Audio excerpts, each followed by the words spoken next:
Man U Class of 92လို့ပြောလိုက်တာနဲ့ Beckham, Paul Scholes, Keith တို့ကိုပဲပြေးမြင်ကြမှာပါ။ဒါပေမဲ့သူတို့နောက်ွယ်ကအငိမ့်ဆုံးနဲ့အမာခံချဆုံးကစားသမားကောင်းတစ်ယောက်ရှိခဲ့ပါတယ်။သူကတော့ Nicky Butt ပါပဲ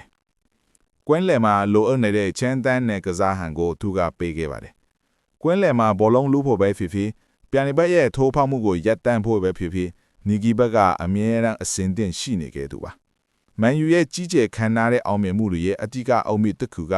သူ့ရဲ့မာကျော်တဲ့စိတ်ဓာတ်နဲ့ကွင်းလေကအလုတ်စ조사မှုတွေပါပဲ။ Premier League ဖလား6ကြိမ်နဲ့ Champions League လိုကြီးမားတဲ့ဆုဖလားတွေအောင်မြင်ခဲ့တာဟာလည်းသူ့ရဲ့အတိကအစိပ်ပိုင်းတစ်ခုဖြစ်ခဲ့လို့ပါ။ Man U ကနေထွက်ပြီးတဲ့နောက်မှာလည်း Newcastle လိုအသင်းတွေမှာသူ့ရဲ့အမာခံစိတ်ဓာတ်ကိုဆက်လက်ပြသခဲ့ပါတယ်။အင်္ဂလန်နိုင်ငံအတွက်လည်း39ဝယ်စားပြီး2002ကမ္ဘာဖလားမှာအဓိကကစားသမားဦးအထက်ပါဝင်ခဲ့ပါတယ်။ Nicky Butt ဟာအများကြီးထင်ပေါ်ကျော်ကြားခြင်းစိတ်မရှိဘူး။သူ့တာဝန်သူကျေအောင်အကောင်းဆုံးလှုပ်ဆောင်ခဲ့တဲ့ကစားသမားပါဒီလိုအသင်းအတွက်ကိုကြိုးစွန့်ပြီးကစားခဲ့တဲ့သူရဲကောင်းတွေရှိလို့သာအသင်းတစ်ငါကြီးကျယ်ခမ်းနားတဲ့အောင်မြင်မှုတွေရရှိတာပါနောက်ထပ်ဘယ်ကစားသမားအကြောင်းသိလို့လဲကွန်မမှာပြောခင်နော်